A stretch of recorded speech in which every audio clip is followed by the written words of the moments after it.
Doctor Alcerro, se le solicita ingrese en este momento al estudio de grabación del Centro Médico Hondureño, donde en unos momentos dará inicio la sesión posturno, el primer podcast médico de Honduras. Bienvenidos a otro episodio más de la sesión posturno, el primer podcast médico de Honduras, un programa sin salas de espera, donde su médico siempre estará a tiempo y donde abordaremos los tópicos más relevantes en salud, haciéndolo sin agujas y con buena letra.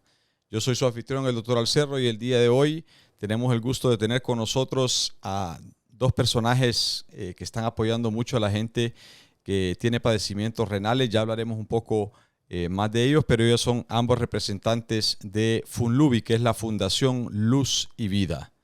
Este programa llega a ustedes gracias al patrocinio exclusivo del Hospital Centro Médico Hondureño. Tenemos con nosotros esta tarde a la licenciada Liana Flores. Ella es coordinadora general a nivel nacional de FUNLUVI desde hace aproximadamente 12 años. 12 años. Y de igual manera con nosotros a la doctora Elvia Moncada, nefróloga. Ella, según me cuentan ahorita, antes de que arrancáramos, es recién regresada al país de su entrenamiento y ahora apoyando con todas las energías y con todas las fuerzas y con toda los conocimientos este nuevo programa, no nuevo programa, pero sí para usted, de pacientes con insuficiencia renal, diálisis y todo el proceso que normalmente esto va a requerir. Bienvenidas, un gusto tenerlas aquí con nosotros. Muchas gracias por esta oportunidad que nos dan de hablar un poco de lo que es la insuficiencia renal y de Fundación FUNLUVI, que sí somos conocidos, pero sabemos que por ahí hay voces que nos van a ver o que no saben quiénes somos. Bueno, somos Fundación Luz y Vida FUNLUVI, trabajamos en los hospitales públicos en beneficio de los pacientes renales. Les ayudamos en varios programas, como ser dotación de medicamentos, brigada de fístulas, donación de catéteres, y así varias necesidades que los pacientes presentan, ¿verdad? En los hospitales públicos, así como educación en las charlas. Damos charlas en las escuelas, en los centros educativos en general, así como escuelas, colegios, universidades. También les apoyamos en detección temprana. Hacemos ferias de la salud en donde anda mucha gente en la calle que no sabe que tiene un daño renal. Y en estas ferias hemos logrado captar personas y que tengan un tratamiento a tiempo. Sí, excelente. Mucho que preguntar ahorita que hacía usted la introducción. Se me ocurrían tantas cosas. Dentro de las primeras que quiero que tratemos de evacuar es si de alguna manera la fundación tiene el equipo o generalmente solo es, ok, yo me organizo la logística para que tú tengas lo que te haga falta. Organizamos la logística con colaboradores, amigos, hacemos alianzas para poder tener toda la logística y poder hacer el montaje de las actividades. Ahora, no hay todavía, o yo estoy seguro que dentro del plan, eventualmente, ojalá una instalación donde funciona la fundación, donde se puedan prestar todos los servicios. Actualmente todavía sí se está requiriendo de hospitales públicos, hospitales privados para poder realizar esta labor. Sí, realmente lo hacemos dentro de los hospitales públicos para minimizar los costos, ¿verdad? Y que así el paciente sea todo más, sea totalmente gratis. Y para nosotros hacer como expandir un poquito más los fondos que adquirimos, que no es tan fácil obtenerlos, claro, y tenemos que optimizarlos. Y claro, o sea, el paciente sí es totalmente gratuito. Cada ayuda que nosotros le damos, hemos hecho injertos, que un injerto anda en 50,000 lempiras. No sé, ahorita creo que está ¿Trasplante? Más. Y trasplantes ¿También? Hemos apoyado también. Uy, ni hablar de trasplantes, el costo, porque en una privada anda de 1,5 millones un trasplante, o sea, que es inalcanzable para la población en general. Y lo hacemos, estamos impulsando lo que es también el trasplante y la donación de órganos, que no todos tenemos la cultura de donar nuestros de ponernos órganos. A la orden, Así claro. Es.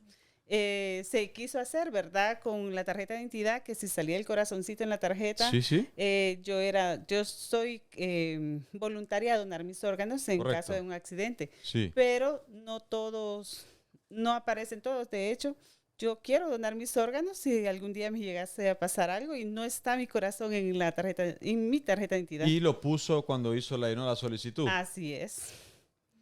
Bueno, mucho que cambiar en cuanto a los sistemas, pero bueno.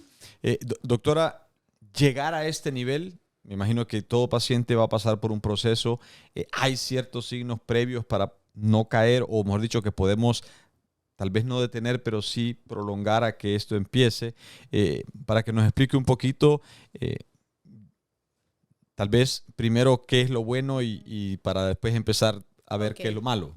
Bueno, buenas tardes. Muchas gracias por la invitación, tanto a la Fundación como a usted, doctor, por este espacio. Vamos a comenzar hablando, como lo dice el doctor, primero acerca de lo que es normal en los riñones, ¿verdad? Vamos a comenzar hablando acerca de cómo está constituido el aparato urinario. El aparato urinario está constituido por los riñones, los uréteres, la vejiga y la uretra. Y el fin de este aparato urinario es la función de formar la orina y posteriormente excretarla o eliminarla del organismo.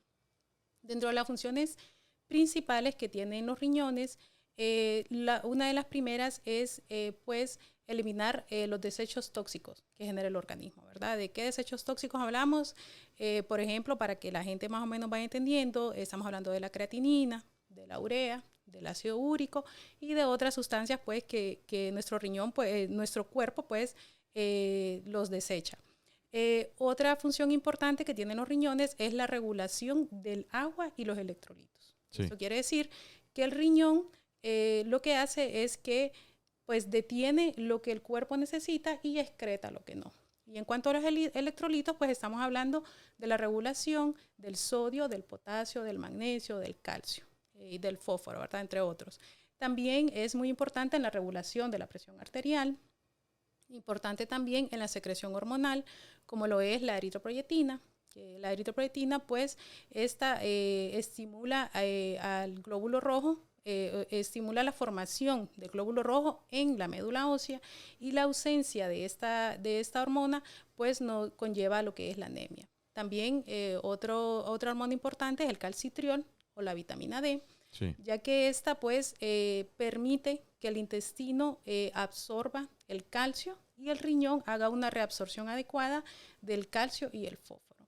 Entonces, estas digamos que son las funciones más importantes que tiene el riñón. Otra función importante que no se me puede olvidar es la regulación del balance ácido-base. ¿Qué quiere decir esto? Que el organismo necesita un pH de 7.4 para estar equilibrado. Sí. Si el pH se sale de estos rangos, entonces vamos a tener un desequilibrio en el organismo, no eliminamos los productos de desecho y entonces esta es otra de las funciones importantes. Cuando nosotros perdemos estas funciones es cuando hablamos de la insuficiencia renal en los pacientes. Y ahora, yo normalmente, sin saber, se ha enfocado siempre la función renal, cuando dice vamos a estudiar su función renal, le vamos a hacer un examen para ver su función renal, solamente en estos dos componentes. Seguro hay muchos, pero ¿por qué es tan importante en realidad esos niveles de BUN o de nitrógeno ureico y de creatinina aparte de todo el resto? O sea, ¿o por qué nos enfocamos solo en eso teniendo tantas funciones el riñón? Bueno, a ver, nos enfocamos en eso porque digamos que en los exámenes que nosotros indicamos día a día, en lo que más podemos indicar, digamos, en una prueba sanguínea, en una hemoquímica completa, lo que nosotros indicamos que es de rutina, glicemia, la creatinina, el ácido úrico, la urea. Generalmente la gente relaciona el ácido úrico con que le duelen las rodillas, que tienen un aumento porque comen mucha carne y por otras razones. La creatinina, digamos que es como un marcador más específico para nosotros, ¿verdad? Que nos permite, los niveles séricos de creatinina nos permiten poder estimar el filtrado glomerular que un paciente puede tener. Para estimar este filtrado glomerular existen algunas, digámoslo así, como pruebas matemáticas. Esas nosotros las tenemos en el teléfono. Claro. Entonces, ahí nosotros ingresamos pues el resultado que nos dan de la creatinina. También podemos ingresar el peso del paciente, también el color de piel del paciente. Entonces, por eso la creatinina para nosotros es importante. En cuanto al ácido úrico y a la urea, estos son elementos que nosotros podemos medir de manera más fácil para saber si un paciente está, digamos, en una uremia. O sea, ellos están elevados estos 3 están elevados y nos están indicando que el resto de toxinas urémicas, porque son muchas toxinas urémicas, Correcto. no solamente ellas, Sí. nos dan como una idea de cómo está el resto. Ya. Entonces, por eso nos enfocamos realmente en cómo se encuentran estas, ¿verdad? En relacionarlas. Ok. Y si están dentro de los valores normales. Existen, entiendo, fuera de alguna manera de estas pruebas, algunas cosas que uno puede hacer como cambio en su estilo de vida. Se ha hablado tanto y hay tantos mitos en cuanto a, por ejemplo, la cantidad de agua que hay que tomar. O sea, hay unos que dicen, no, es que te tienes que tomar 2 litros. Otros dicen, no, mira, es que no hace falta. Digo, claramente hay mucho de lo que consumimos que contiene agua. Exacto. Entonces, no sé qué en realidad o qué prácticas se recomiendan para mantener una adecuada función de los riñones. Bueno, antes vamos a hablar de esos consejos. Quiero decirle a la gente o a las personas que nos van a ver, no solamente con la creatinina nosotros podemos diagnosticar si un paciente tiene insuficiencia renal o no. Sí. También es importante cuando el paciente pues busca un médico, busca la ayuda médica, evaluar también el hemograma. El hemograma nos va a decir cómo está la hemoglobina. Entonces, si un paciente tiene insuficiencia renal, va a tener déficit de eritropoyetina. Por tanto, va a tener una hemoglobina baja. Sí. Otra cosa importante, el análisis de orina. Con un análisis de orina nosotros podemos sospechar que el paciente puede estar sufriendo, sus riñones pueden estar sufriendo o puede estar sufriendo una insuficiencia renal. En el análisis de orina, con un simple examen general de orina, nosotros podemos ver si el paciente tiene hematuria o sangre en la orina, Sí. si tiene leucocitos, que nos indicarían una infección, si tienen cilindros o cuerpos grasos ovales, que estos nos indicarían la presencia de proteinuria. También importante que podemos hacer proteinuria de 24 horas, que esta es recolectar la orina de 24 horas y hacerle un estudio para ver si se encuentra en los niveles normales. Y también otro importante es la albuminuria, ¿verdad? Que la albuminuria es una prueba que se puede hacer en la orina y ahí nosotros podemos ir evaluando con esas pequeñas pruebas. Y un estudio muy importante también, que es no invasivo, es la ultrasonografía renal. La ultrasonografía renal es muy importante porque nos ayuda a ver si los riñones tienen buen tamaño, si los uréteres no se encuentran pues obstruidos, tal vez por un cálculo, Claro. o por, digamos, una hiperplasia prostática que está obstruyendo la salida de la orina.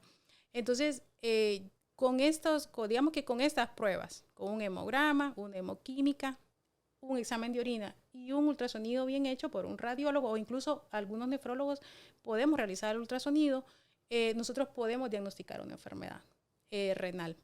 Entonces, ¿qué podemos nosotros hacer para cuidar nuestros riñones? Bueno, lo primero que nosotros podemos hacer, pues, como todo el mundo lo dice, mantenerse en forma y activo, ¿verdad? Realizar ejercicio físico, realizar 30 minutos de ejercicio físico por día, al menos 5 veces a la semana. Yo a veces le recomiendo a la gente que no debe ser tan rutinario, ¿verdad? Si no pueden un día, no importa ese día, pero háganlo el siguiente día, comiencen con una rutina lenta, tal vez con menor tiempo y poco a poco su cuerpo se va a ir adaptando a eso. Claro. Otro consejo importante, pues, es tener una dieta saludable. Aumentar el consumo de frutas, de verduras, disminuir la ingesta de azúcares, disminuir la ingesta pues, de carbohidratos, lo que es el pan, el arroz, los espaguetis y eso que nos gusta. Tratar de disminuir el consumo de comidas rápidas, que es difícil porque lo tenemos a la mano, pero tal vez la gente puede disminuir su consumo. También otra cosa importante es chequearse los niveles de glicemia, ¿verdad? En el caso de los pacientes diabéticos, tratar de mantener sus niveles dentro de los rangos normales y pues también cumplir el tratamiento que mande el médico, ¿verdad? No solamente es tarea del médico, ¿verdad? Recetarle, el paciente también tiene que poner de su parte. También controlar la presión arterial, mantenerla dentro de los valores normales. Y una cosa que yo les recomendaría a los pacientes que a veces inician a tomar tratamiento para la presión arterial es que si a usted le recetan un medicamento y ese medicamento le produce algún efecto secundario, ya sea tos, dolor de cabeza, inflamación en las piernas, no lo deje de tomar. porque muchas personas lo dejan de tomar porque sienten que les hace daño el medicamento. Entonces, mi recomendación sería retorne a su médico, dígale lo que le está pasando para que el médico busque otra opción de tratamiento, porque las opciones existen, son muchas las que tenemos. También es importante consumir, tener una ingesta adecuada de líquidos, dicen, ¿verdad? Pero yo diría de agua, porque líquidos ahí están las gaseosas, están los refrescos azucarados y otras cosas que hay por ahí. Entonces, consumir por lo menos de 8 vasos de agua por día, o lo que su cuerpo pues le pida más en esos tiempos que ahora viene verano y todo eso, ¿verdad? Para poder tener una orina que salga lo más limpia posible. Importante también en aquellos pacientes fumadores, pues tratar de dejar este hábito, ¿verdad? Ya que pues el cigarrillo o el tabaco pues se asocia con las enfermedades cardiovasculares, y las enfermedades cardiovasculares pues también se asocian con las enfermedades renales. Claro. Tanto que el corazón y el riñón van de la mano. Entonces eso evitarlo. También otra cosa importante es que la gente no se automedique. No tomar analgésicos ni antibióticos solo porque la vecina le dijo o porque tal vez vio un anuncio, no sé, algo que le llamó la atención sobre un medicamento. Evitar el consumo de AINES, como el naproxeno, como lo es la indometacina, el ibuprofeno. Todos esos medicamentos a largo plazo van dejando cicatrices en el riñón. Sí. Y ese riñón después deja de funcionar. Entonces, nosotros ahora no vamos a sentir nada que nos tomamos el medicamento. Claro. Eso es algo crónico que va a pasar, se va acumulando en el tiempo. Entonces, mi recomendación es esa, que cada vez que vayan a ingerir algún medicamento, pues consulten a su médico y pues no lo consuman solamente porque la vecina le dijo. Y también es importante en aquellos pacientes que tengan algún factor de riesgo de enfermedad renal crónica.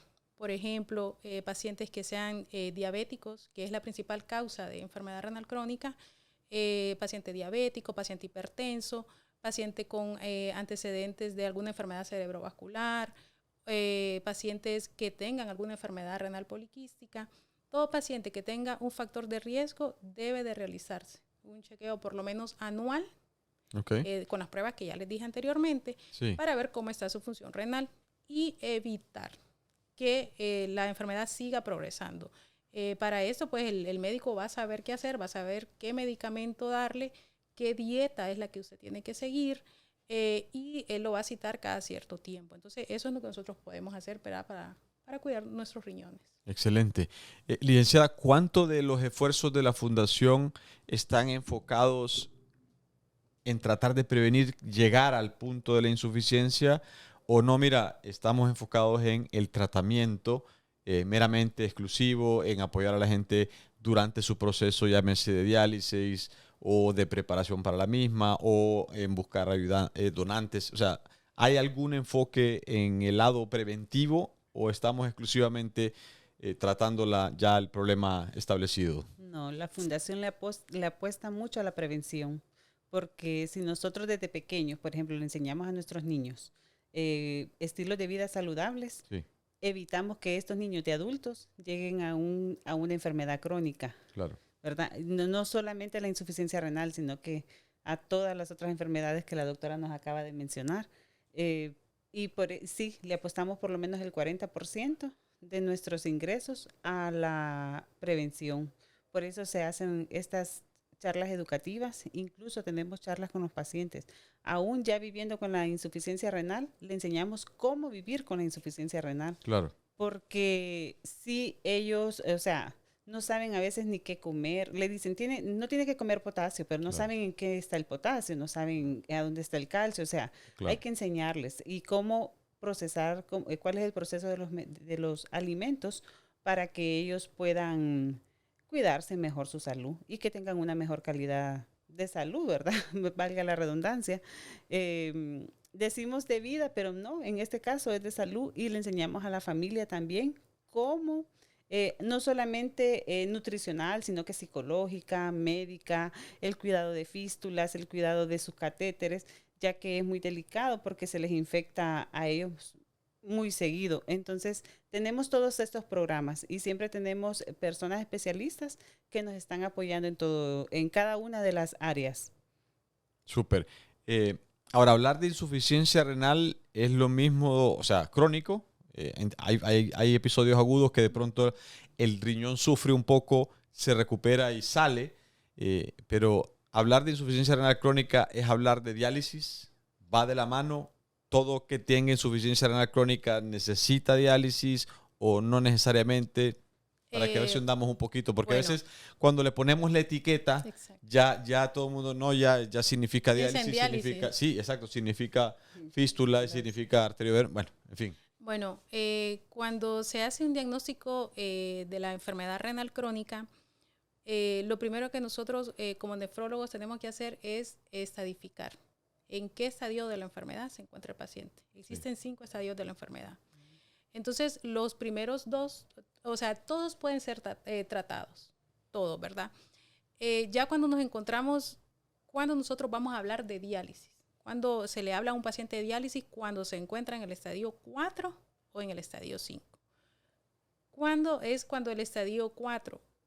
Generalmente todo depende de cómo el paciente se comporte, de si llega a tiempo donde el médico, si el médico lo diagnostica a tiempo, el médico diagnostica los factores de riesgo que tiene este paciente y trata esos factores de riesgo que tienen, como trata de compensar pues, los niveles de sangre del paciente, los niveles de glicemia, en sangre, trata de controlar su presión arterial pues le da consejos al paciente en cuanto a la alimentación, al control de los líquidos, todo eso si se llega a tiempo, ¿verdad?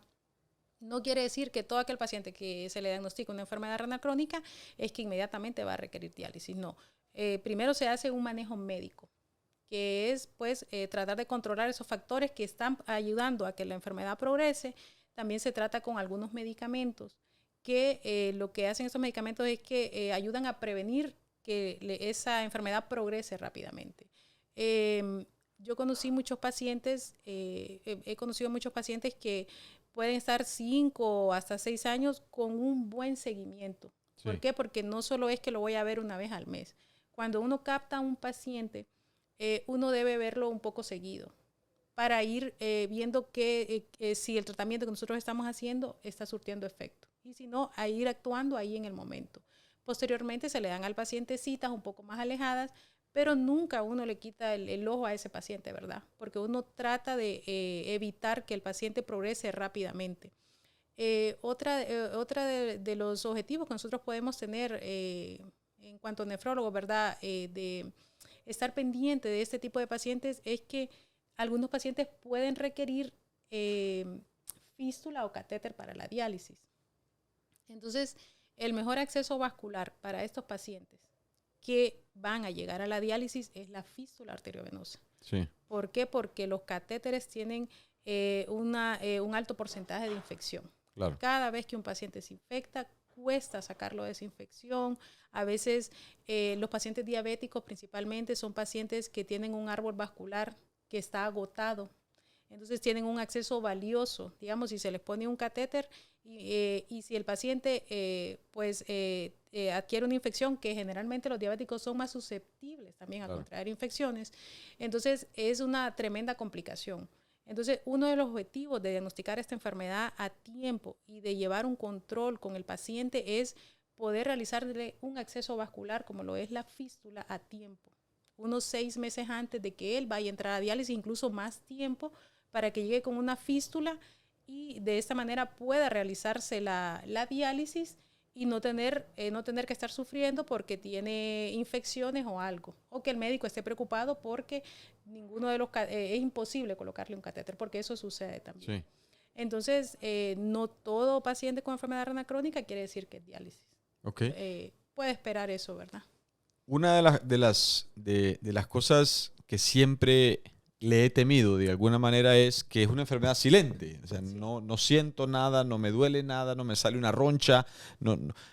Como fuera de una evaluación anual, de que yo tome la iniciativa, vaya a un laboratorio, me haga un examen, no existe de ninguna otra signo o clínico, o bueno, de pronto tal vez disminución en el volumen de lo que orino o qué serían signos de alarma importantes para decirle a la gente, mira, tienes que actuar. No puedes dejar, si esto te está pasando, tienes que hacer algo. Bueno, yo les recomendaría a los pacientes, generalmente cuando nosotros tenemos una disminución del volumen urinario, estaríamos pensando que puede ser un proceso agudo, que es una insuficiencia renal aguda, ¿verdad? Que puede ser por algo obstructivo, generalmente, ¿verdad? Puede ser un tumor, puede ser una litiasis bilateral o podría ser cualquier otra situación. El paciente, yo recuerdo que lo que nos refieren a nosotros es que están orinando y que hay espuma en la taza. Eso, digamos, que es un signo de alerta. A las personas, generalmente, yo pienso que casi nadie cuando va al baño, pues ve lo que hay en la taza.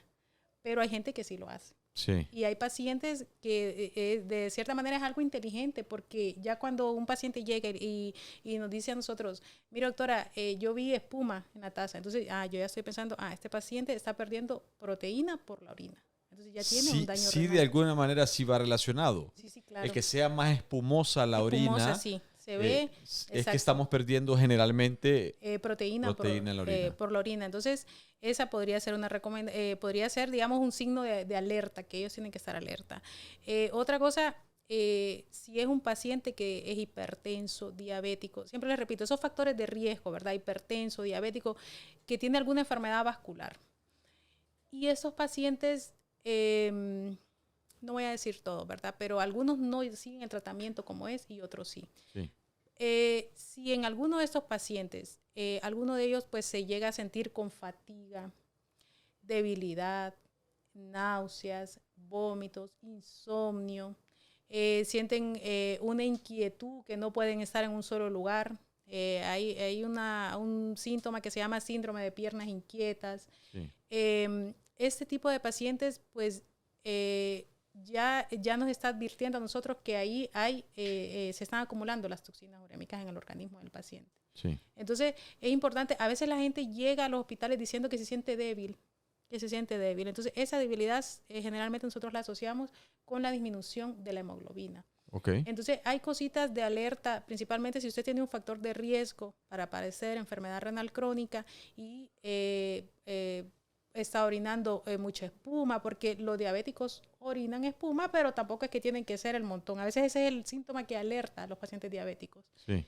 Entonces, o se siente muy débil o no se siente que el medicamento le está haciendo un efecto correcto, porque hay unos pacientes que se les receta el medicamento y ellos no saben diferenciar lo que es la hipotensión, que los baja de un solo. Entonces, están dormidos y eso. Entonces, todo eso hay que buscar a su médico para que el médico logre realizar estas pruebas. Yo siento que son pruebas que están a la mano. Claro. A la mano de un centro de salud, a la mano de un hospital.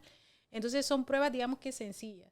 Y con esas, de alguna manera, podemos pues diagnosticar la enfermedad renal crónica, ¿verdad? Estar alerta siempre en los pacientes mayores con cualquiera de estos factores de riesgo o con alguna enfermedad hereditaria como la poliquistosis renal. Entonces, esos son pacientes que deben de tener un seguimiento médico, ya sea por un médico general, internista o por un nefrólogo, ¿verdad? Lo importante es que ellos se sigan y se cuiden. Esos serían como síntomas así, porque ya el resto se presentan cuando ya están más avanzada la enfermedad. Claro. El que haya aumento de volumen periorbital, eso ya normalmente ya es un estadio un poco más avanzado. Exacto, pero puede ser también una insuficiencia renal aguda.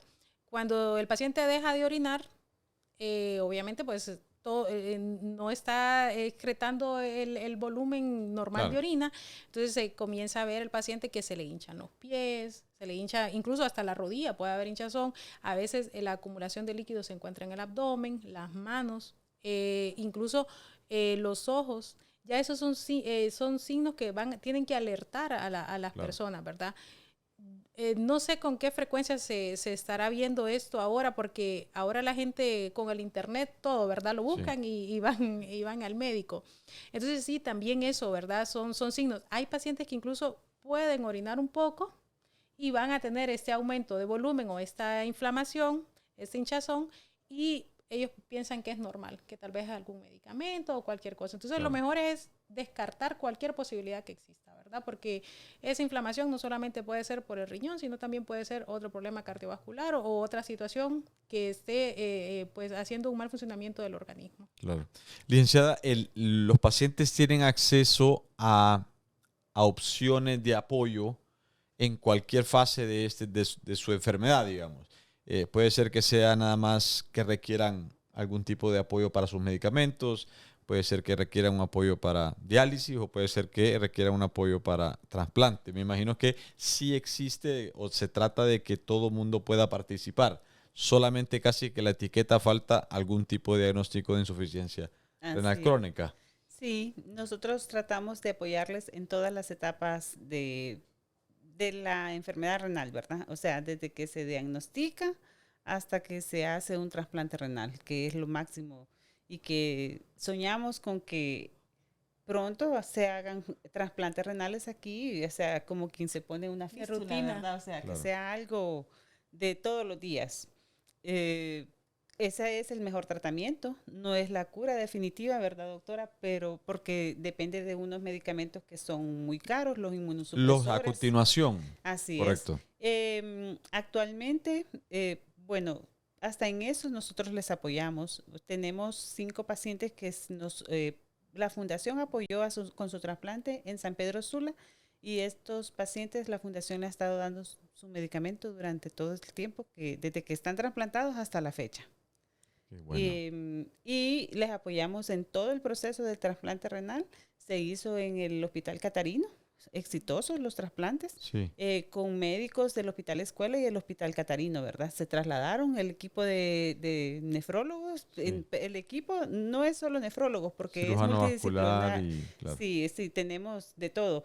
El urólogo, el vascular, claro. o sea, todos ellos se trasladaron al Catarino Rivas, sin cobrarnos ningún 5, sino que todo fue a honorem, y se hicieron estos procedimientos para que ya quedaran entrenados los del Catarino Rivas. Claro. Pero lastimosamente, por cuestiones del mantenimiento de los inmunosupresores, se dejó de hacer porque no se les asegura en salud pública que se le haga, y sinceramente la fundación sí apoya en este tipo de ayudas, pero no tenemos así como el alcance como para poder ayudar a todos y hacerlo masivamente, que nos encantaría y que algún día sí lo vamos a hacer, ¿verdad? ¿Cuál es actualmente la cartera que maneja la fundación? O sea, me refiero a la cantidad de pacientes que le visitan. Entiendo que están a nivel nacional y que eso va a generar obviamente una población importante. Sí, tenemos más de 1,000 pacientes que le apoyamos a nivel nacional en diferentes ciudades, así como tenemos de las Islas de la Bahía,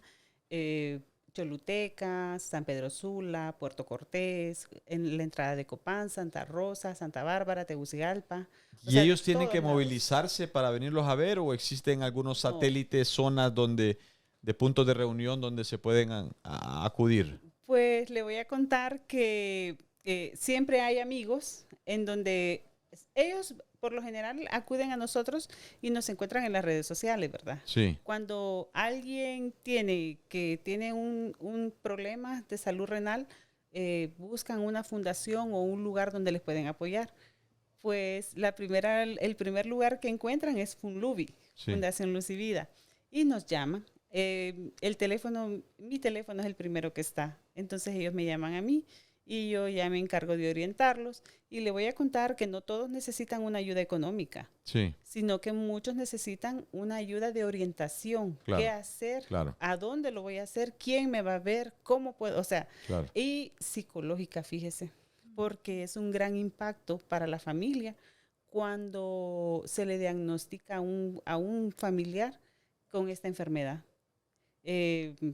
O sea, la gente vende todo, sus casas y todo, porque creen que hasta ahí llegó el mundo. Entonces nosotros les apoyamos en esa parte también. O sea, me llama la atención porque en todo este tiempo no todo el mundo necesita un apoyo económico, sino que de orientación. Sí. O sea, que sí necesitamos orientación y educación al respecto, sobre todo en salud renal. Y por eso, y nuestra población es, o sea, más de 1,000 pacientes apoyamos actualmente en todas las etapas de su tratamiento. ¿Existe alguna restricción para aquel que quiera buscar a la fundación o tiene que tener ciertas características. Le digo esto porque hay otras experiencias donde sí de alguna manera está limitada el acceso a una fundación solamente para aquellos que no tengan otra opción. O sea, porque muchas veces es quitarle el lugar a otra persona que no hubiera tenido una opción, pero yo sí tengo. Le digo esto en el caso de los asegurados. Ajá, no. El Seguro Social, por ejemplo, tiene un buen sistema establecido con diálisis, con todas las cosas. Entonces, si alguien que es asegurado lo busca en ustedes en la fundación, si dices, no, está bien, yo te abro las puertas, no te preocupes, no tiene ninguna restricción, cualquiera no hay lo puede buscar. restricción, doctor. Tenemos incluso del Seguro Social, pacientes que le ayudamos en varias patologías. Bueno, como decía la doctora, que la glicemia, ¿verdad? Es uno de los factores primordiales para que caigan en una enfermedad renal. Sí. Y esto afecta a varios órganos, como ser la vista. Hasta en esa parte le damos apoyo a los pacientes. Tenemos una alianza con Fundación Santa Lucía, que ellos nos ven los pacientes y les hacen un estudio socioeconómico. Correcto. Y en algunos casos los pacientes no lo pueden pagar, entonces les apoyamos nosotros en eso también. O sea, no solamente estamos enfocados en el riñón, sino que tratamos de hacerlo global, así que en todas sus etapas. Muy bien. Dentro de las opciones de tratamiento, doctora, medicamentoso, cambios del estilo de vida, fases en las cuales uno puede estar. ¿Cuándo llega el momento donde dices tú, mira, aquí permanecerás en diálisis y luego la única opción que tienes es el trasplante? O sea, ¿dónde normalmente cae la mayor parte de la población? Usualmente se logra manejar la enfermedad. La gente puede llevar una vida, entre comillas, normal. ¿Puedo yo pensar que voy a vivir 10 años más, 5 años más, o se acorta todo? Más o menos un poquito del pronóstico de todo este proceso. A ver, una vez que un paciente pues ya tiene su diagnóstico de enfermedad renal crónica, como se lo mencioné anteriormente, vamos a ver en qué estadio está. Cuando nosotros decidimos que un paciente pues ya no lo podemos seguir manejando de manera médica, ¿verdad? Con los tratamientos, la dieta y todo.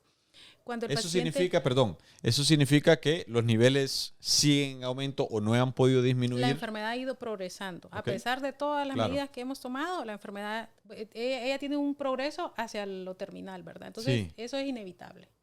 Entonces, una vez que nosotros ya, el paciente ya se encuentra en la etapa terminal, ¿verdad? Que ya tiene un filtrado glomerular menor de 15. Sí. Aquí es cuando nosotros ya tenemos que comenzar a preparar al paciente. Ya, como lo dice ella, para el paciente es muy difícil aceptar que va a tener que vivir en algunas ocasiones conectado a una máquina de por vida, o que la otra opción que tiene es un trasplante, ya sea de un donante cadáver o de un donante vivo, ¿verdad? Que en el país pues todavía falta impulsar un poco más este tipo de proyectos, ¿verdad? Tener esa educación y entender cómo funciona la donación de órganos, ¿verdad? No solamente del riñón, sino que de cualquier otro órgano. Entonces, nosotros decidimos, incluso podemos tener un paciente con un filtrado glomerular en 10. Lo que al nefrólogo le define cuando ese paciente entra a hemodiálisis es cuando al paciente ya no le podemos controlar la presión arterial con medicamentos, ya comienza a presentar anorexia, ya le cuesta, ya él tiene un rechazo hacia la comida, cuando come presenta náuseas, presenta vómitos, el paciente, como no estamos controlando bien su presión arterial, comienza a hincharse, comienzan a aparecer los edemas, esa retención de líquidos, puede también, hay trastornos plaquetarios en esta enfermedad, entonces el paciente puede comenzar con sangrados, la debilidad del paciente, que ya tenemos unos niveles de hemoglobina que están menores de 10 o menores de 9 incluso. Entonces es aquí cuando el paciente cuando nosotros lo captamos, nosotros tenemos que irlo preparando en el tiempo para que él acepte su enfermedad y acepte que va a llegar un momento en el que va a requerir estas terapias. A veces es bien difícil me parece que es más fácil cuando el paciente se capta antes, en los estadios iniciales, ¿verdad? Sí. Ya sea en el 3 o en el 4, que nos da un poquito más de tiempo de hacerlo entender que su vida no está perdida, que, que su vida va a cambiar, pero que no es que es una sentencia de muerte, como lo dice ella, que hay gente que comienza a vender todo pensando que ya es algo que ya está ahí. Entonces, es más difícil cuando nos llega un paciente y inmediatamente tenemos que tomar la decisión de hemodializarlo ya en el momento. Es muy difícil, hay muchos pacientes que se niegan, incluso los familiares no aceptan este tipo de terapia, ¿verdad? Entonces, la recomendación mía siempre es actuar a tiempo, ir educando al paciente en la parte psicológica, sí. familiar, porque muchos se deprimen. Los pacientes tienen opciones de tratamiento. Las opciones de tratamiento que nosotros tenemos para brindarle a los pacientes nefrópatas, pues, es la diálisis peritoneal, la hemodiálisis y el trasplante renal, ¿verdad? Que la diálisis peritoneal, pues, esta consiste en introducir un catéter en el abdomen, lo voy a decir así para que ellos lo entiendan, y aquí se administran soluciones. Se administran soluciones que permiten un intercambio de líquido, ¿verdad? Con la membrana peritoneal. Sí. Entonces, si la diálisis peritoneal se hace de manera correcta, el paciente aprende a cuidar su catéter y a evitar infecciones, un paciente puede vivir en diálisis peritoneal más de 10 años. Yo conocí pacientes con más de 10 años, tienen mayor libertad para salir de vacaciones, incluso en sus trabajos, hay menos restricciones dietéticas, hay un mayor control de la presión arterial, mayor control de la anemia, menor uso de hipotensores. O sea, es un paciente que puede tener una mejor calidad de vida con un catéter de diálisis peritoneal. Pero para esto se necesita educación y se necesita tanto el apoyo familiar como del paciente.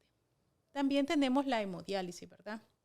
Que cuando ya hablamos de la hemodiálisis, pues ya estamos hablando de que esta debe ser realizada pues en un centro hospitalario, en una institución que presta el servicio, ¿verdad? Que esta institución pues está preparada con suministro de agua, con todos los componentes que conlleva, ¿verdad? Preparar el líquido de diálisis, la máquina de hemodiálisis, el catéter, o sea, son varias cosas que nosotros necesitamos para hacer la hemodiálisis.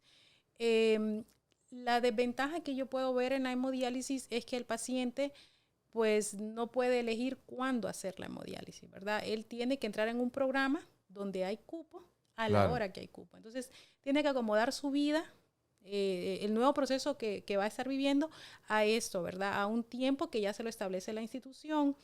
Y también, pues, hay pacientes que se deprimen, ¿verdad? Al ver otros pacientes. Pero yo siempre pienso que eso depende de cada paciente, de cómo sea el progreso de estos pacientes. Los pacientes deben de aprender a comer, deben de aprender a cuidarse, deben conocer su enfermedad y de esta manera ellos van a aprender a cuidarse, ¿verdad? Los pacientes en hemodiálisis igual.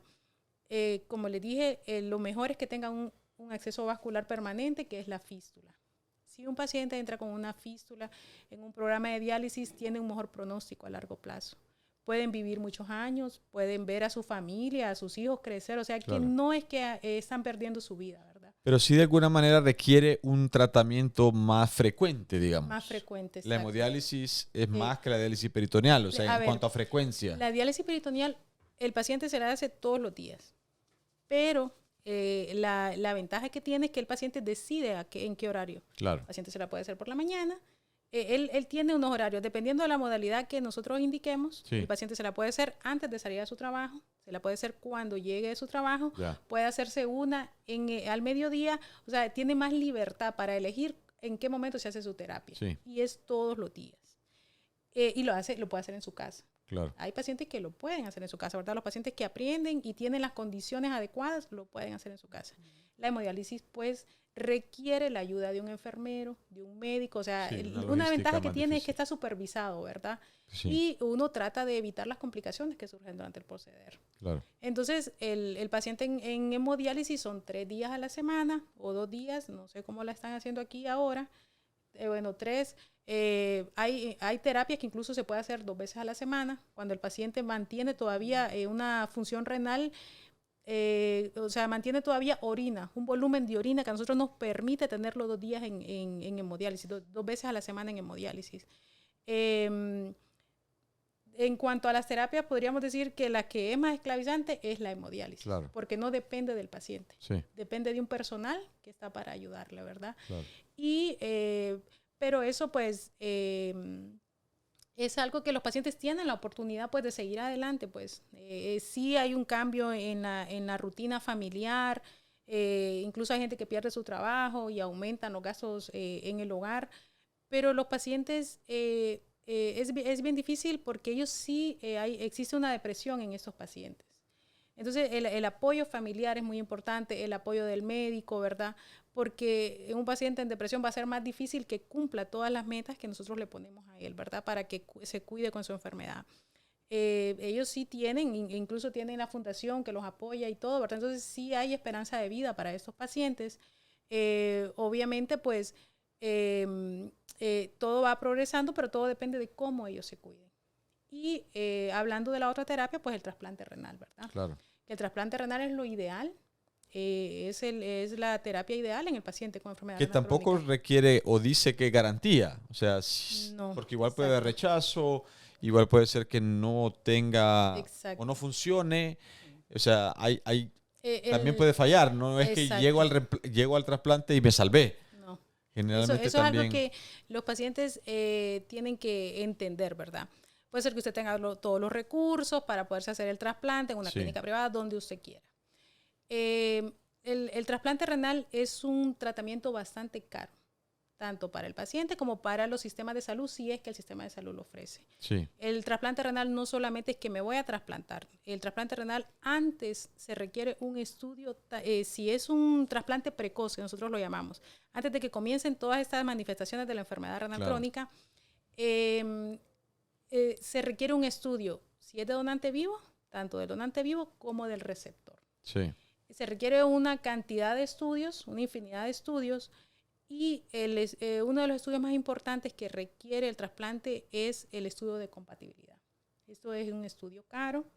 Hay que hacer este estudio. Este es el que define si nosotros trasplantamos o no, si se hace o no el trasplante, ¿verdad? Porque usted puede tener el donador, pero si no es compatible, Sí. va a haber un rechazo. ¿Tenemos acceso a esos exámenes localmente? No, actualmente no. Sí los tuvimos. Aquí se inauguró y tenemos todo de última tecnología en el Hospital Escuela. Existe el laboratorio de histocompatibilidad, pero no se le dio seguimiento por falta de insumos. Entonces, actualmente se están mandando a hacer con laboratorios privados en Guatemala y en Costa Rica. Y tienen un costo de un aproximado de 40,000 lempiras. Solamente solo para el- determinar solo si es si compatible. alguien es compatible con... Sí. Aparte de todos los estudios, ¿verdad? Porque hay que hacerle un estudio, digamos, si es un donante vivo, hay que ver que tenga sus riñones bien, o sea, que sus 2 riñones funcionen, porque yo no le puedo quitar Claro, un se va a tal quedar vez con solo uno, tiene ¿no? un riñón que se está funcionando, Sí. no se lo podemos quitar, ¿verdad? Eso no. Claro. Entonces, es una cantidad de estudios, imagínense solo el de histocompatibilidad de ese precio. Luego, lo que implica el trasplante, ¿verdad? Todo el equipo médico, y no solamente es el proceso en el que se hace el trasplante. Los días posteriores al trasplante, pues, son días muy críticos, porque es ahí cuando pueden suceder los rechazos agudos, Claro. que pueden ser por una incompatibilidad. Por eso hay que estar seguro de la compatibilidad antes de trasplantar. Y lo que estaba comentando ella, el trasplante, todo es un proceso que es costoso, y al final lo más costoso yo pienso que es el tratamiento, ¿verdad? Porque un paciente con trasplante, un trasplante puede durar más de 20 años. Entonces, imagínense estar con el tratamiento inmunosupresor, Claro. a veces en 2 o 3 tratamientos inmunosupresores. También el paciente trasplantado requiere de una atención especial. En el momento, ¿verdad? Porque tenemos que cuidar ese riñón, Sí. porque ese riñón pues está permitiendo que este paciente tenga una mejor calidad de vida. Claro. Entonces, todo lo que viene después del trasplante, no es que solo lo trasplanté y ahí quedó, es todo, a veces vienen muchas complicaciones por el mismo uso de los inmunosupresores. Sí. Entonces, todo eso, gracias a Dios, pues ellos tienen una fundación que los apoya, y pues ellos pueden buscar el apoyo de la fundación, y cualquier duda, ¿verdad?, estar ahí para ayudarlo, ¿verdad? Entonces, en cuanto a las terapias esas. Y otra cosa que generalmente nosotros no hablamos, pensamos que solo son esas 3 terapias, son los cuidados paliativos de algunos pacientes a los que no es posible realizarles una hemodiálisis. Tal vez porque son pacientes que pues tienen alguna enfermedad que no permite realizar el proceder dialítico porque pone en riesgo la vida del paciente. Otros pacientes porque son, digamos, son edades extremas de la vida, son pacientes muy mayores. Entonces, sí. También ver cómo nosotros ayudamos a la familia, ¿verdad? Y al paciente a poderle dar cuidados paliativos, ¿verdad? Porque hay gente que definitivamente no se quiere hemodializar, no quiere el tratamiento, ¿verdad? Entonces, también ver cómo se les ayuda, porque hay que respetar la decisión de ellos. Si no quiere, pues es decisión de ellos. Por supuesto. Licenciada, ¿cuál es el estado actual? O sea, ¿tenemos deficiencias? ¿Estamos bien como país? ¿O qué nos estaría haciendo falta? ¿O dónde están las mayores debilidades del sistema que trata pacientes con enfermedad renal crónica? Bueno, actualmente en el país existen más de 4,000 pacientes a nivel nacional, pacientes renales. Y no todos los pacientes tienen completo su tratamiento. O sea, ahorita, por ejemplo, lastimosamente tenemos una gran deficiencia en los hospitales públicos que no tienen varios medicamentos que son necesarios para su tratamiento, pues para que tengan una calidad de salud. Y como le digo, no, la fundación no puede cubrir los 4,000, o sea, porque este es un derecho de salud pública que todos los hondureños tenemos y que si luchamos y solicitamos siempre que salud pública cubra estas necesidades, ¿verdad? O sea, es parte de las luchas que tenemos y no lo tienen todo. ¿Dedican algún tipo de esfuerzo la salud pública del país a esto? ¿O sencillamente, no, mira, y de pronto cuando caiga algo te lo pongo ahí para... O sea, ¿hay algún plan por parte del Estado, digamos, para tratar de ayudar? Yo entiendo que la Seguridad Social sí de alguna manera dedica cierto fondo para esto. Y luego existe Diálisis de Honduras, que de alguna manera también entiendo, yo aquí de ignorante, pero que sí se preocupa porque prestar un servicio a la comunidad que tiene insuficiencia renal. Bueno, de hecho, la empresa que presta los servicios subrogados a los pacientes renales lo cancela Salud Pública, ¿verdad? Correcto. Y Salud Pública trata de que no fallar en este tratamiento porque si no, les quitan el tratamiento a los pacientes. Exacto. ¿Verdad? Y sí, ellos sí hacen todo el esfuerzo, sí están pendientes, por ejemplo, de cuando nosotros hacemos como una queja de que algo está pasando, que los pacientes no están recibiendo su tratamiento o que algo está fallando porque los pacientes nos están reportando, o sea, sí, claro. A diario nos están llamando y nos dicen, licenciada, tenemos este problema actualmente y ¿cómo lo podemos solventar? Entonces nosotros les apoyamos a ellos. Por ejemplo, con sus vacunas, cuando el COVID que no se les estaba poniendo a los pacientes y todo eso, hicimos la gestión también. Sí. Y llegaron aquí a esta clínica de servicios subrogados a ponerle sus vacunas a los pacientes por una gestión que se hizo por parte de la fundación, por ejemplo. O sea, sin duda les escucha la Secretaría de Salud. Tenemos muy buena relación con la Secretaría de Salud. Okay. Creo que eso es muy importante. Claro, por y supuesto. Con las autoridades de los hospitales también. Y sí, o sea, sí nos apoyan. Lo que pasa que creo que a veces la parte económica no está al alcance de ellos para poder solventar todas las situaciones que nosotros presentamos. Ok, ¿y cómo pudiera ayudar la gente a la fundación? O sea, si yo digo, mira, yo conozco a alguien o yo personalmente me interesaría, ¿cómo es esa ruta o ese camino para poder, ya sea de una manera con mi conocimiento, con mis fondos, con mis donaciones, con voluntariado, sí. Con lo que sea, ¿cómo es el proceso? Okay. Para poder acercarse a la fundación.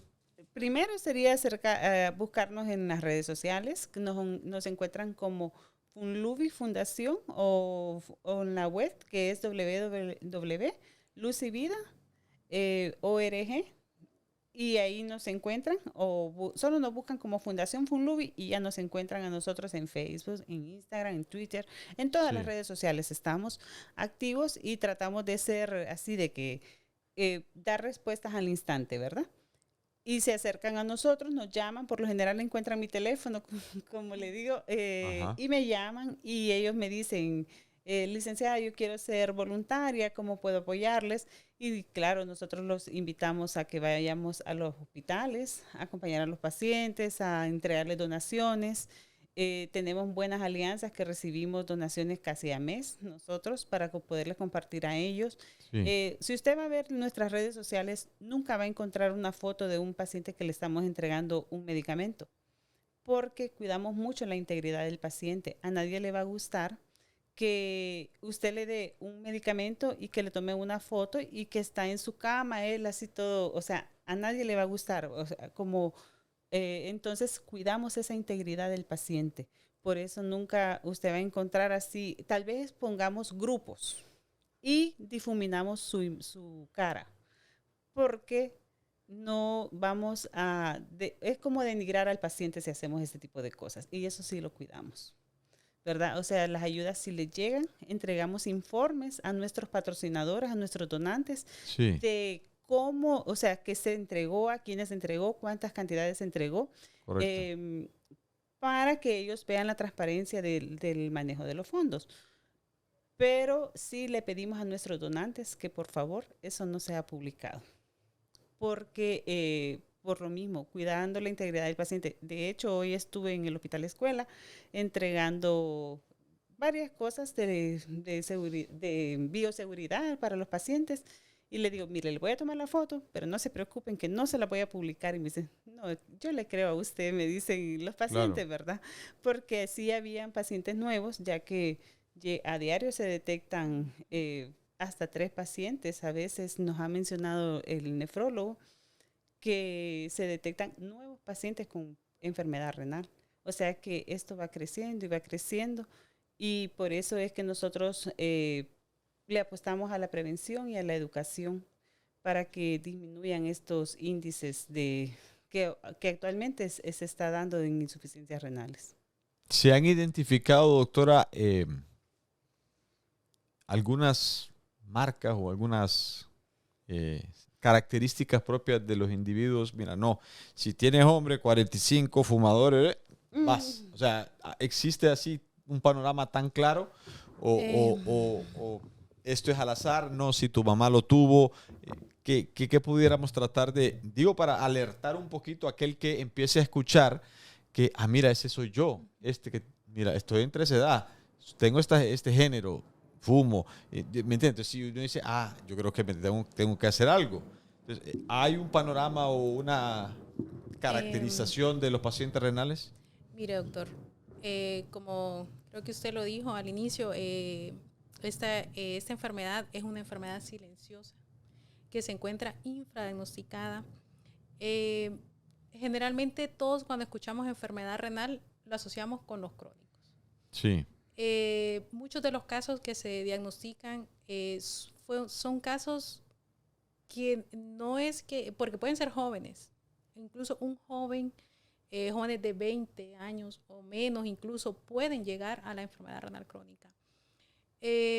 Hay muchas el riñón se puede afectar por muchas enfermedades, no solo por las que le mencioné, como la diabetes mellitus, la hipertensión. Hay una serie de enfermedades, existe un apartado que se llama las glomerulopatías, que este es un daño más a fondo que tiene el riñón. Entonces, yo pienso que como alerta, ¿verdad? ¿Cómo la gente se puede alertar? Porque eso puede, lo que le digo, puede ocurrir, no es que ocurre en adultos mayores, que es lo que normalmente veíamos antes todos, ahora ya está ocurriendo en personas más jóvenes de 40, 50 años, incluso de 20 a 30 años. Si tenemos un factor de riesgo de un familiar que padeció enfermedad renal crónica, porque muchas veces no se sabe la causa de la enfermedad renal crónica. Tal vez el paciente no era diabético, tal vez no era hipertenso, no fumaba, no tenía ningún vicio, pero le tocó. Claro. Eso significa que había un daño a nivel del riñón que no se identificó y que él tampoco imaginó que lo tenía, ¿verdad? Entonces, yo les diría que si tienen algún antecedente familiar, si nacieron con un solo riñón, porque incluso hay gente que tiene un solo riñón y no sabe. Claro. Llega a un centro asistencial, por otra razón le hacen un ultrasonido y ahí Sí. se da cuenta, ¿verdad? Entonces, si tienen un solo riñón, si son pacientes que tuvieron alguna enfermedad renal de niños, porque a veces hay afectaciones, infecciones que nos afectan de niños, la infección se cura, pero a veces queda un daño ahí. Y esas enfermedades pueden aparecer en la adultez. Hay algo, estas a veces son enfermedades inmunológicas, que hay algo que las detona de nuevo. Entonces, principalmente decirle a la gente que si siente algún malestar, que no se siente bien, que si tiene algún antecedente en la familia. Otra cosa importante que yo le puedo decir a la gente, porque es que no encuentro las palabras como decirle qué los puede, a la edad, ¿verdad? De acuerdo a una edad establecida. Pero una cosa que sí pueden estar alerta es, pues ahora ver cuando orina, ver si no hay espuma ahí en la taza. Importante también que las personas se traten las infecciones urinarias, porque una infección urinaria no tratada, la infección urinaria la persona la puede sentir al momento de la salida, ¿verdad? De la salida del chorro, en la parte de la uretra. Sí. Pero cuando esa infección urinaria no se trata, eso comienza a ascender por ambos uréteres y entonces llega a los riñones. Sí. Entonces ahí el riñón se enferma, el médico le receta el medicamento porque ya identificó que tiene una infección urinaria, pero el paciente con 3 o 4 días de medicamento lo abandona. Correcto. Entonces mi recomendación es que si tiene una infección urinaria que ya ha sido tratada y que esa infección urinaria recurre, que asista a un médico para que ese médico pueda darle un tratamiento adecuado y posteriormente pueda hacerle un urocultivo para ver si se erradicó el microorganismo que estaba afectando ahí. Poner atención, las personas que tratan de poner atención a los síntomas que puede estarle diciendo su cuerpo, ¿verdad? Asistir siempre al médico. Y si ellos se sienten más, pues insistir en los síntomas porque por alguna, es lo que le digo a la gente, ¿verdad? A veces son enfermedades inmunológicas que el diagnóstico se hace por medio de biopsia renal. Sí. Se hace por medio de biopsia renal, la cual el tejido es leído por el patólogo y el patólogo nos indica qué enfermedad puede estar padeciendo este paciente y son enfermedades que tienen tratamiento, ¿verdad? Se da tratamiento, es un tratamiento que puede ser agresivo al inicio porque queremos tratar de controlar la enfermedad y posteriormente muchos pacientes quedan con tratamiento y luego se va disminuyendo la dosis de esos medicamentos. Entonces, las personas deben de estar alerta ante cualquier síntoma, ante cualquier incomodidad que sientan y asistir al médico. Pues los jóvenes no están exentos. Los fumadores, obviamente, tienen mayores factores de riesgo, ¿verdad? De padecer. Ellos van a decir, he fumado 30 años y no me pasó nada, pues tranquilo, usted espere que va a llegar su momento, lo que nosotros le podemos decir, ¿verdad? Entonces, todo paciente, pues, todo lo que le hace daño al organismo puede dañar cualquier órgano, ¿verdad? Ya sea el corazón, el riñón u otro órgano que tenga relación con el riñón y dañarnos y pues llevarnos a una enfermedad renal crónica. Lo que más les digo es que estén alerta, ¿verdad? Desde pequeñitos, hay mamás que son muy quisquillosas, ¿verdad? Que ellas todo. Entonces, eso es importante, ¿verdad? Saber las enfermedades que padecimos de niños y todo eso nos da a nosotros una idea de qué puede estar pasando con estos pacientes, ¿verdad? Entonces, estar alerta y pues asistir a las charlas que la organización, pues, que la fundación, organiza o asistir también a la feria, ¿verdad? Porque ahí se pueden identificar pacientes y captarlos a tiempo, ¿verdad? Para evitar de que su enfermedad pueda progresar. Y seguirles, licenciada, a través de las redes sociales da esa oportunidad de que podamos nosotros enterarnos qué sucede, cada cuánto, dónde suceden, si hay charlas, si no hay charlas.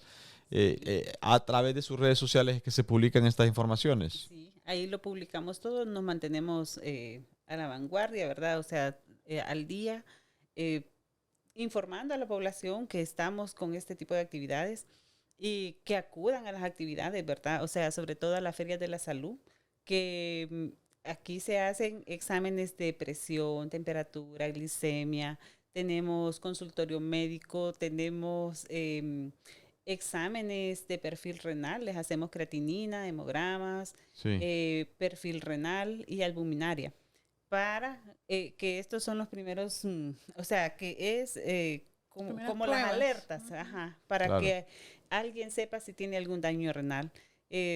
Tenemos ahí muchas anécdotas que nos han pasado, ¿verdad? Y además, después de eso, o sea, nosotros tomamos todos los datos de los pacientes, de las personas que nos visitan, que no todos son pacientes, sino que es población en general, se puede acercar todo mundo. Sí.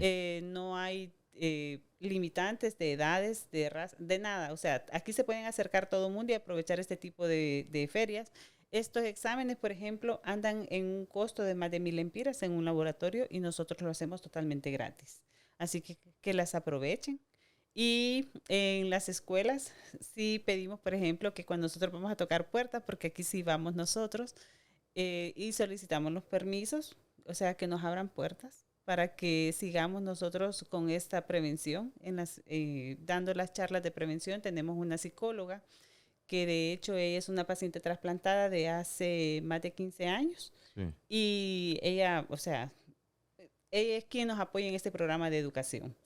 Y los invito a que se acerquen a la fundación, que visiten la página Fundación Luz y Vida o Fundación Funluvi, así nos van a encontrar, Fundación Funluvi, y que se acerquen a nosotros y que así como puede ser apoyo económico, puede ser en apoyo de voluntariado, de conocimiento, pueden ser psicólogos, nutricionistas, o sea, las puertas están abiertas para todos y todos serán bienvenidos y los pacientes lo van a agradecer. Bueno, a ambas súper agradecido por la visita. Esperemos que toda esta información que hemos compartido llegue a más gente, que yo creo que al final eso es lo que nos hace falta, que la gente conozca un poquito más sobre este tipo de padecimientos y luego qué opciones tienen una vez que se han establecido ya, pues ha pasado por el proceso, me identificaron que tengo algún problema, cuáles son mis opciones, dónde voy, a quién acudo. Les agradezco de sobremanera la visita, espero que les dejo la puerta abierta para que si en algún futuro, mira, tenemos una actividad, queremos ir a hablar de ella, para lo que les haga falta, cuenten con este espacio para que en definitiva sea tal vez no un megáfono, pero tal vez algo con alguien quien está gritando para también apoyarles. Muy agradecido por la visita. Muchas gracias. Y a todos ustedes allá afuera, hasta la próxima. Se despide de ustedes el doctor Alcerro. Hasta nuestro próximo episodio de la sesión posturno.